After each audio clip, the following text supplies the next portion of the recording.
Sekarang di titik ini, begitu sudah banyak pemain diaspora bergabung, masih ada rencana lagi Pak? Harus. Untuk propaganda-propaganda lagi? Enggak, bukan. Sekarang udah bukan propaganda. Sudah bukan kita campaign itu harus lagi. Apa dong? menjadi bagian menaikkan daripada ranking kita. Gitu. Tetapi ya kita harus berani melawan tim yang lebih besar. Kemarin timnas putri kita lawan Belanda kalah 15-0, so what? Tapi kan apa yang mereka alami selama training di Jepang sebulan, lalu juga main dengan Belanda, saya rasa pemain putri kita akan lebih baik. Ya mudah-mudahan kita lihat nanti di AFF Laos ini. Karena rata-rata ini sangat muda. Ya 17, 20, ya 19, ya jadi rata-rata sangat muda. Masih panjang berjalan mereka. Ya jadi ya kan? kita harus kalau bisa ya 5-6 tahun lagi timnas putri kita juga dalam posisi yang kompetitif. Ya kemarin seperti futsal setelah 14 tahun juara. Akhirnya. Iya kan, karena apa? Simple, program. Waktu itu saya bilang sama pimpinan futsal Michael Rath, sekjennya dan seluruh ini futsal, ya ini ada kejuaraan AFF, coba kita bikin training camp 2-3 bulan. Kalian mulai tanding, nggak bisa datang. Ternyata ya rezeki anak soleh buat semua pengurusnya, termasuk kami di PSSI, setelah 14 tahun juara juga, ya rezeki anak soleh. Nah kita bangun lagi sekarang bola pantai, ya kan? Karena ya kita negara kepulauan, ya kita coba bangun bola pantai gitu. Jadi ini program PSSI gede loh, bukannya hanya kayaknya yang sepak bola semata, tapi ini ada yang lain-lainnya. Ya memang tadi kembali tanpa dukungan pemerintah, tanpa dukungan private sector, tanpa dukungan kita semua berat. Pak Erick katakan tadi, saya tidak suka memisahkan antara pemain diaspora dengan pemain lokal, semuanya menyatu kok, semuanya para pemain timnas. Tapi sebenarnya realitanya di mata para semuanya supporter ataupun juga masyarakat Indonesia masih ada yang membedakan hal itu Pak. Sehingga kemudian tapi mayoritas enggak. Ketika kemarin, tapi masih ada Pak yang bersuara setidaknya. Sedikit. Yakin Pak sedikit. Karena sedikit. gini Pak, ketika kemarin melihat Ramadan Sananta mampu mencetak 2 gol, mereka mengatakan bahwa tuh kan yang cetak gol adalah pemain lokal, jadi dikasih dong kesempatan pemain lokal untuk lebih banyak lagi masuk timnas. Kita kasih. Contoh di Liga. Terlepas kita menambah pemain asing di Liga. Karena memang kalau kita lihat kenapa kita ranking 6, karena di AFC itu ada hitungan poin bagaimana klub-klub kita bisa perform. Nah, aturan itu kenapa sekarang 8 pemain asing, 6 di lapangan, 2 bench. Ya, tetapi ingat, kita ada proteksi loh. Semua pemain tim nasional yang di liga harus dimainkan. Tidak aja saya rasa liga di dunia atau federasi yang punya intervensi kuat seperti PSSI dengan liganya hari ini. Tetapi liga dikelola secara independen, tapi kita bilang, mindsetnya harus sama. Ingat loh, liga sekarang banyak dapat duit, liga dapat sorotan karena timnas juga. Ya kan? Karena apa? Hari ini propaganda terbaik kembali buat buat sepak bola Indonesia ya timnas, bukan liganya. Nah, mereka ngerti, akhirnya mereka punya komitmen yang sama. Oh, ingat di Liga 2 harus ada U21, U23. Oh, timnas harus dimainkan. Ini yang kita lihat, makanya kembali mindsetnya harus sama. Bukan ego masing-masing. Nah, kalau kita lihat sekarang Liga sendiri dengan ada Elite Pro Academy dan lain-lain, dengan wasit yang bersih, dan kan kayaknya nggak ada di ketua PSSI di negara lain jadi ketua wasit, kayaknya nggak ada deh. Kemarin saya paparin waktu acara FIFA, mereka pada ketawa. Tapi saya bilang tidak lama, mungkin tahun depan udahan. Setelah Liga 2 kita bersih.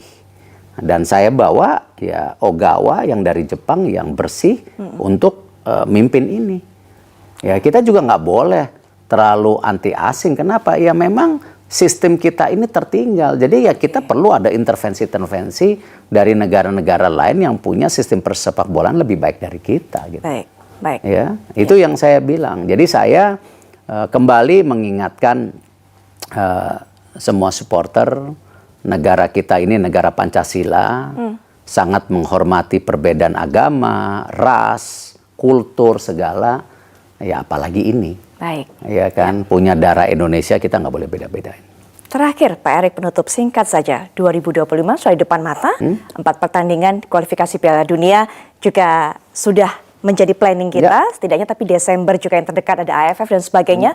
Rencana ke depan, target ke depan, bukan hanya untuk timnas, tapi liganya juga yang harusnya upgrade secara peringkat dan sebagainya. planning apa program? Oh, kalau apa target? liga kita tadi sampaikan liga manajemen sudah punya komitmen.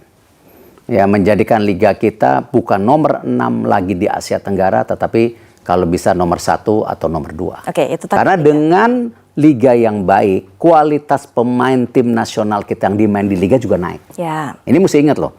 Ya, karena bertanding di liga itu lebih banyak daripada tim nasional.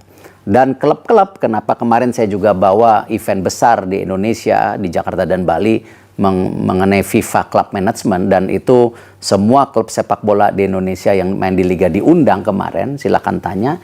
Ya, saya ingin mereka juga benchmarking dan mengerti pola pikir ke depan gitu. Itu yang kita sekarang dorong untuk punya benchmarking dan standarisasi lebih tinggi. Gitu. Oke, itu liganya. Terakhir juga singkat saja Pak untuk timnasnya.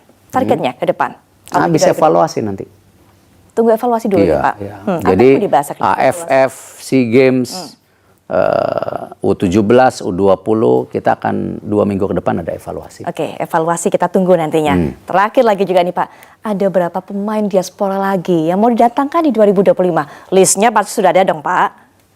Nggak ada. Ini tergantung dari kepercayaan mereka ke kita. Oke. Dan kita membutuhkan mereka sesuai dengan tadi jumlah pemain dan strategi masing-masing pelatih.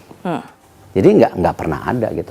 Kalau di netizen listnya banyak ya biarin aja, namanya juga cita-cita. Apalagi Ya. udah ada foto Emang kita bareng, kayak Pak. shopping ke supermarket atau ke mall, oh ya ayo gabung.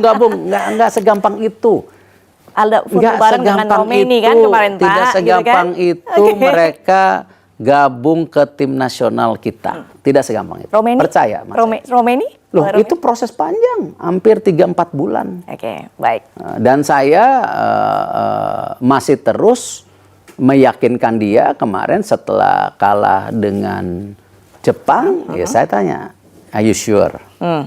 Gitu loh. Jawabannya? Dia menjawab, yes, I want to be part, katanya saya mau buktikan saya bermanfaat. Besoknya dia main bola sama anak-anak. Makanya luar kita biasa itu. bertanya nih, karena biasanya kan sama pemain diaspora posenya adalah salaman, kali ini gayanya beda. Ya karena kan? masih proses. Oke, kita tunggu Nunjuk. nanti bagaimana prosesnya. Kalau udah salaman tuh udah ini. Gitu. Oke, Pak Erik terima kasih Ya, sudah masih, berbincang. Kita masih. juga jadi tahu bagaimana rencana ke depan dari timnas, termasuk juga segala hal yang berkaitan dengan sepak bola tanah air. Ya. Sukses Pak Erik Thohir Masih. bersama juga dengan para pemain timnas dan juga semoga PSSI bisa mengantarkan timnas mencapai targetnya. Yes. Mohon Dan support, mohon doa. akhir kata, saya Putri Viola pamit. Sampai jumpa.